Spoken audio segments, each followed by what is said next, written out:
Isn't it ironic that here on Earth we're trying to stop pumping CO2 into our atmosphere, but on Mars, that's literally what we will be doing, is just burning things for fun to get those emissions out into the air.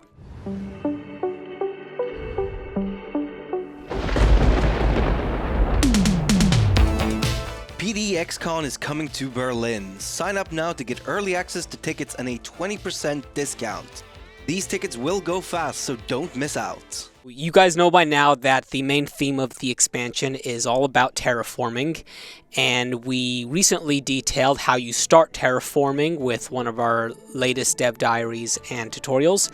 So let's go ahead and jump into some questions. I'll give as many answers, and I'm also going to give you some sneak peeks of actual gameplay and let you guys see a colony that's been built by our production team and take a look at some of those first steps in terraforming. And let's load up the game and give you guys some gameplay to look at. We did actually do a few cheats, so we unlocked all of our technology, but I want to quickly show you this entire new terraforming technology tree. We start with some seeds, but a lot of these technologies and these new buildings, they're not going to work properly until you build up the terraforming parameters. And that's something that we've gone into in our last dev diary, are these 4 parameters right here: atmosphere, temperature, water, and vegetation. And these are meant to be, these percentages are measuring the progress towards a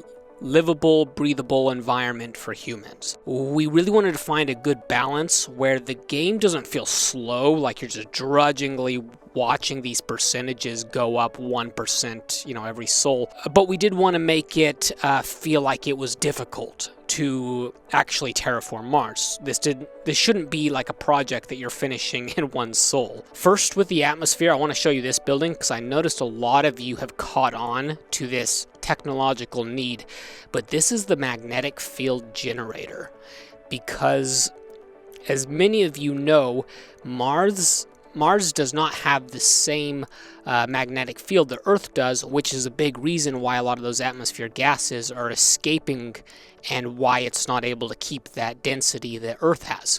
So it doesn't do any good to pump a bunch of CO2 into the atmosphere if it instantly releases. But that's how you start terraforming, is you start with these buildings, and I'll show you some of these buildings that we have. These are the carbonate processors. They're your basic buildings that you start with.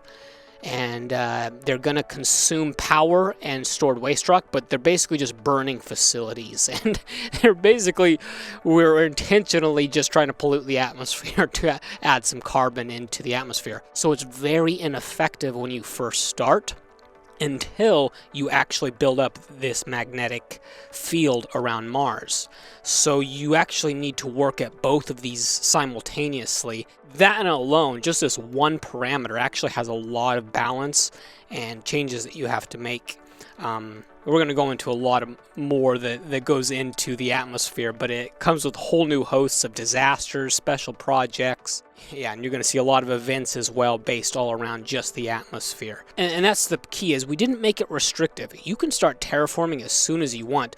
There's nothing stopping you from making it your first technology you want to go into, but it's going to be very difficult. That'll be a nice challenge for those of you who want to see how fast you can terraform. One of the things I'm going to spoil a little bit ahead of time is Hamamont's been working on a new kind of event system that's going to allow modding to be much better for events.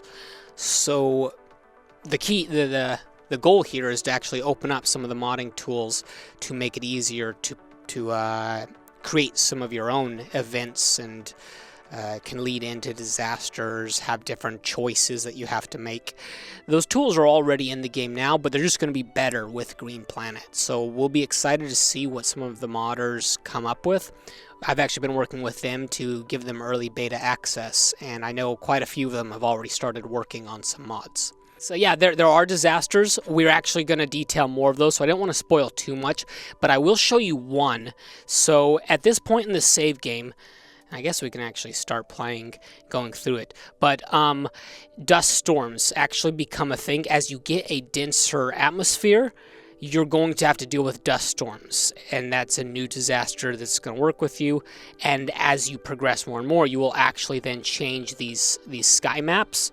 So it's giving us two notifications here that we've actually overcome dust storms and blue skies are here. You can start to see changes already on the planetary view as you progress through all of these, and you've got an overall terraforming progress, and you'll see here that we're listing these are, I guess you could call them milestones within terraforming progress, and you'll see that there are multiple ways to approach terraforming. It's not like you have to do this first and you have to do this second.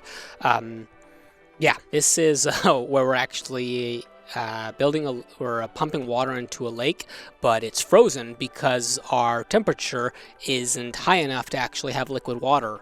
So even though we're pumping water out, it's all freezing, turning into ice. And this is also going to affect our soil quality, which we're able to... When we're planting seeds, it makes a big difference. If you don't have good enough soil quality, then your vegetation won't grow. So all four of these parameters actually work together in the terraforming progress. If you don't do one, then another one's going to suffer until you build up the other one, just like in this situation. So let's go to something that I haven't shown you yet, and that's seeds and vegetation parameters. Here we are. So we have some open farms that are going to start working on Mars, but these are all attached to soil quality, and soil quality is affected mostly by water, but you also have the right temperatures as well. So you have these overlays that will show you where you have good, you can see here by the lake, we have good soil quality, but if you don't have good soil quality, your vegetation isn't going to grow, and your progress isn't going to advance. So yeah, this vegetation progress is a percentage of basically showing you from beginning stages where you have to manually plant with these seed generators. But then as you actually develop your atmosphere, you're going to have wind on Mars, which will actually then be able to carry seeds further. So there's actually an organic growth that's going to be happening on Mars. Here you can actually see that the soil quality is preventing vegetation from growing in some areas because it's just really bad soil quality over here. We've changed the user interface as well, so it's going to give you a lot more information, and we think it's going to be a lot clearer as well. So for example, we're looking at carbonate processes. We're easily able to see the percentage changes that it works with. I think if we go to some of the like the magnetic field generator, we can take a look at the process that it's contributing as well. So as many of you have heard, and as you saw in that feature breakdown, you will now have abilities to actually change and alter the terrain on Mars. After you research the appropriate technologies, you'll actually be able to level terrain or make some changes to the terrain that will allow you to do different things for buildings, making lakes, reservoirs, and other stuff like that. You're able to terraform on those smaller levels and actually change the landscape around you.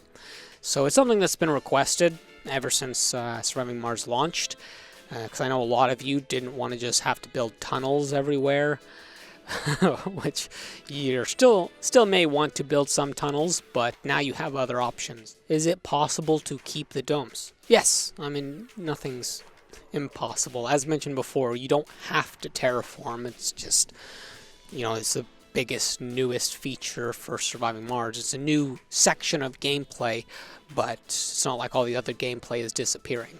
Can we terraform a saved game? That's a good question.